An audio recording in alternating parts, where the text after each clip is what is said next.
There's a secret cost of entrepreneurship that nobody seems to talk about.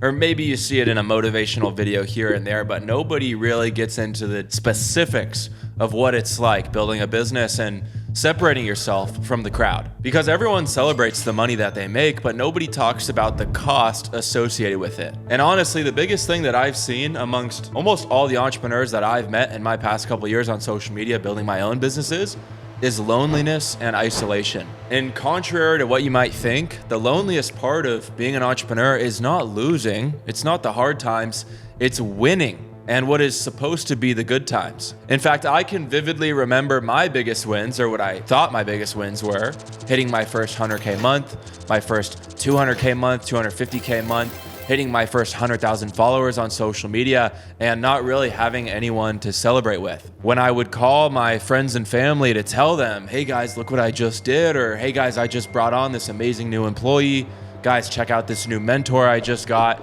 they didn't even relate to it, right? And it felt like bragging, just trying to explain to them how excited I was. They couldn't even understand. And so if you think that you can build something without paying this loneliness tax, you're lying to yourself. The truth is, I think the biggest price that every entrepreneur will pay on their path to success is losing almost every person they knew. Watching those you've known your entire life turn to strangers. There's so many gurus on the internet today. Everyone wants to sell you a course. Everyone wants to try and tell you how to get rich, but no one really gives you like the life advice you need when that's happening. Because sure, making money is nice, but if you don't have anyone to celebrate it with, what's the point, right? What's the point of reaching the top of the mountain only to be there alone? And that's the thing though, is this can be avoided. We've always grown up with this phrase, grind in silence, but that's stupid. It doesn't have to be that way. Entrepreneurship doesn't have to be this hardcore, lonely, long, and painful endeavor. It's supposed to be fun.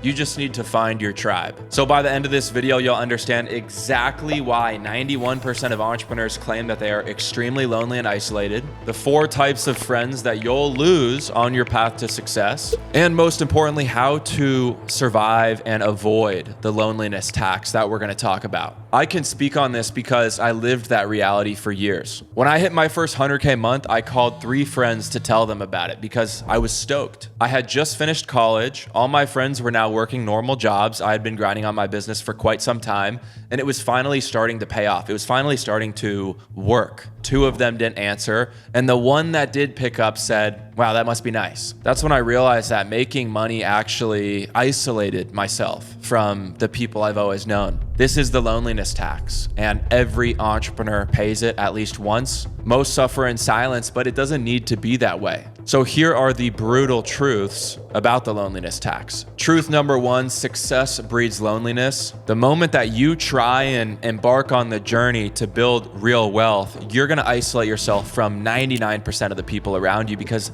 they just won't get it. Your problems give off rich people problems, and when you try and talk about them, it sounds like you're bragging. When you're stressing about going from 500K to $1 million a month, the struggles of managing a team of 15 to 20 people, people hear that as you bitching about being a boss. They literally can't process what you're going through because they've never been there before. So it really isn't even their fault. But that's the thing though, is you're thinking in decades. You're thinking, how do I set myself and my future family up for success? And all they're thinking about is what's going on this weekend. You're optimizing for freedom, they're optimizing for comfort. You see opportunities, they see risk. And that gap only grows as you become more successful. And so does their resentment for you, and so does that isolation. Truth number 2, these are the 4 types of friends that you're gonna lose on your path to success. Type number 1, the comfort zone police. These are the friends that disguise their fear as concern. That business stuff is too risky. That's what they say. Why don't you just get a stable job, have a stable income? To me, that sounds like hell. That sounds like the biggest risk of all. A life of mediocrity guaranteed. Blah, blah, blah. They're not protecting you. They're protecting themselves from feeling left behind. Because when your friends start to see you succeed, if they're not actually happy for you, they want to hold you back. They would rather you guys be at the same level than you succeed and even bring them up later down the line. Your success is showing them their lack of ambition, and they hate to see that. Type number 2 is the party crew. These are the guys that go out every single weekend and they cannot get enough of it. They're addicted. And the thing is, just like an addict, they claim that they're not an addict. Well, I'm still grinding, bro. I'm still working really hard. I just hit this goal this week. But they're still going out every weekend. And I know someone in the comments is gonna be like, you can still go out and grind, bro. No, you can't, okay? Not in the beginning. I have over 70 entrepreneurs in my founders group, and I've done podcasts with over 55 young, successful entrepreneurs, guys that have made millions and tens of millions of dollars. Every single one of them went through that period of at least 6 to 12 months where they locked the fuck in and they didn't do anything but work and build a foundation. When I was in that lock-in period, I had a friend that would call me all the time and be like, stop being a pussy, because I didn't want to go out on a Tuesday night. Let's do a reality check real quick, okay? He's bartending right now and I'm building a multi-million-dollar company. And I don't say this to brag or to talk shit. I'm just trying to give you guys advice on where to put your focus. You know, these are the types of people that are going to call you boring when you're really just trying to do something different. Type number 3, the dream killers, and these are the worst ones. They will actively try to sabotage your ambitions, calling you unrealistic or even delusional. And honestly, they're right. I am unrealistic. I'm totally delusional. You need to be, right? Like you have to be that crazy to go after something that hasn't been done yet. Starting a business, quitting your job, dropping out of college, it is risky. By all means, traditionally, it is not that smart, but you need to be willing to do stuff like that if you want to get a different result. Nobody understands this except for a very small portion of society. And the truth is, you have to be so confident, so delusional to think that you could not fail in order for you to take on that challenge and win at the end of the day. If you go into it half-assed, or if you think, oh, what if it doesn't work out? It won't. The difference is, I think of the word delusional as confidence. I think of it as a compliment, but they will use that word on you as an insult. They will try and say it in a demeaning way. They celebrate your failures and downplay your wins. One of my friends texted me the other day asking if I was bankrupt yet. And I know that he meant it like as a joke and it wasn't that serious, but why would you even say something like that? Only someone that's worked for years and sacrificed everything, been ridiculed and talked shit on for months, if not years, will understand what it's really like to sacrifice it all for the hope of one day achieving success, right? Because it's not guaranteed by any means. Type number 4, and the last one, is the energy suckers. They will drain you with their drama and only talk about themselves. They talk about other people and things from the past while you're trying to focus on the future, right? Have you ever gone and met up with your high school or college buddies and all they can do is yap about other people, yap about drama? And the truth is, there's really nothing wrong with that. Like, if that's how you want to spend your time, it is what it is. But if you do want to succeed, if you do want to go do something different, you have to isolate yourself from those types of people. So here's truth number 3, how to survive the loneliness tax. The good news is you don't have to stay lonely forever, but you do have to be strategic about it. After losing most of my early friends just because they couldn't keep up and they didn't want to see me win, I started to make room for new people, you could say. People whose goals were aligned and whose struggles I could relate to. All of a sudden, I didn't feel isolated anymore. So here's the step-by-step process that I use to get through it. Step number 1 is accept the tax. Okay, it is what it is. You're gonna have to cut people off, and there's probably gonna be a 6 to 18th month period where you don't really talk to anybody. Once again, every single successful person that I know has had to go through this. It's a temporary part of the process. Step number 2, start sharing what you're doing, right? How do you expect to meet other similar like-minded people if you're not even talking about what you do? Once again, this idea of grind in silence is so flawed and doesn't work, because if you don't tell anyone what you're working on, how are they supposed to want to help you? I started documenting my entire entrepreneurial journey on social media, and yeah, I got talked shit, and yeah, I got ridiculed, and yeah, people said it was cringy, but I have built quite possibly the coolest network in the entire country for someone my age. I literally know billionaires. My mentor is the founder of the fastest growing e-commerce and clothing brand of all time. I have friends that are doing tens of millions of dollars a year, and they are my age. These are guys that inspire me on a daily basis. People that push me to be better. People that call me and say congratulations when they see that I've had a win. I never had that before, and let me tell you, bro, it is fucking awesome. In order to do this, in order to find those people, you need to be vulnerable. Your vulnerability is a beacon for your tribe. By me talking about the mistakes I've made, the failures I've had, I attracted the right types of people. When I made a video talking about how I took out a PayPal loan to keep my business afloat and to save us from bankruptcy, that video blew up. I think it got like 2 million views. Most people, probably 98% of people, talk shit in the comments, said I was cooked. But I had more people reach out to me from that one video than any video before. Dozens of DMs from young, successful guys saying, yo, bro, you get it. I appreciate you being open and transparent about that. Everyone on social media these days only shows the highlight reel, the watch, the car, the penthouse, the freedom, but no one talks about the shitty parts.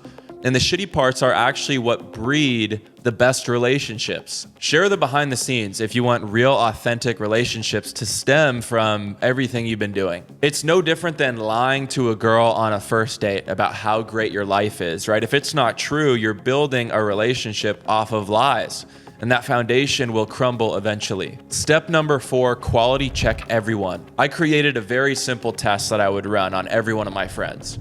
Can I share my wins with them? Do I feel bad about it, and do they make me feel bad about it?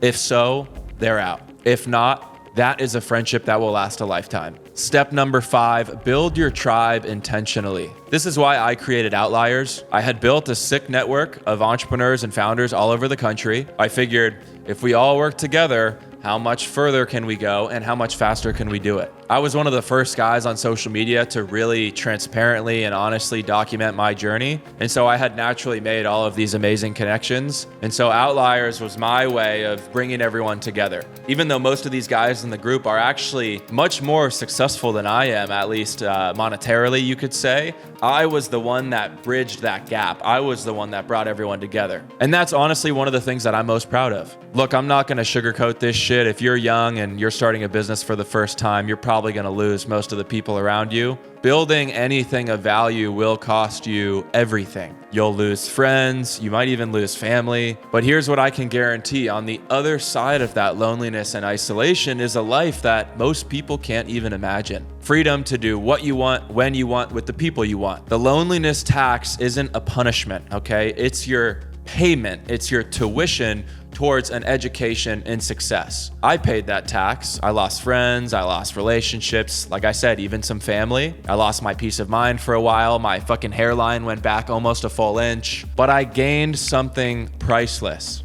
I wake up every single day and I love my life. I'm genuinely stoked to get out of bed, and I'm excited when I go to sleep because I get to wake up the next day to a life that I built, that I want. Once again, every entrepreneur I know has paid this tax, and every single one of them says that it is worth it. A few of you are ready to pay that tax and build a life of meaning. And if you have already been on this path for a while, if you've been building a business and it's been going well, but you don't feel like you have the right network, you don't feel like you're challenged by the people around you, you feel like you're the biggest fish in your pond, maybe it's your high school friends, maybe it's your college buddies, I may have something for you. Like I said, over the past 3 years, I've built probably the biggest network of young, successful guys in the country, at least for someone my age. These are guys in their 20s who were doing anywhere from a few million a year to high 8 figures. And earlier this year, after I had started my group Outliers and made an official group for it, I decided, you know what, let's start letting people in. We accept a few new people every couple of months, and we have 3 spots left before I close it until the end of the year. It does cost money. I didn't build this thing for free, that's for sure. We host online calls, we have in-person retreats, and we have founders from all different verticals, everything from private equity to real estate to e-commerce like me, AI, tech, SaaS, even boomer businesses. We have group headhunters for help placing top talent. If you're looking for a monster CFO, COO, CMO, anything like that, you can utilize our network for it. People use this network to raise money for their own businesses. I raised $500,000 through it myself. But at the end of the day, the value is in the members themselves. A few of our members literally have the fastest growing businesses in their sector in the entire country. But even if you're doing 80 million a year or 2 million a year, we truly do believe that everybody in the group can learn something from everybody else. Regardless of age, industry, or where you're at in your journey, everybody in the group has some value to provide. So if you think that's you, if you're the type of person who wants to be around young, successful killers, and most importantly, if you're the type of person that approaches life with a provide value first type of mindset, I'll leave a link to apply below.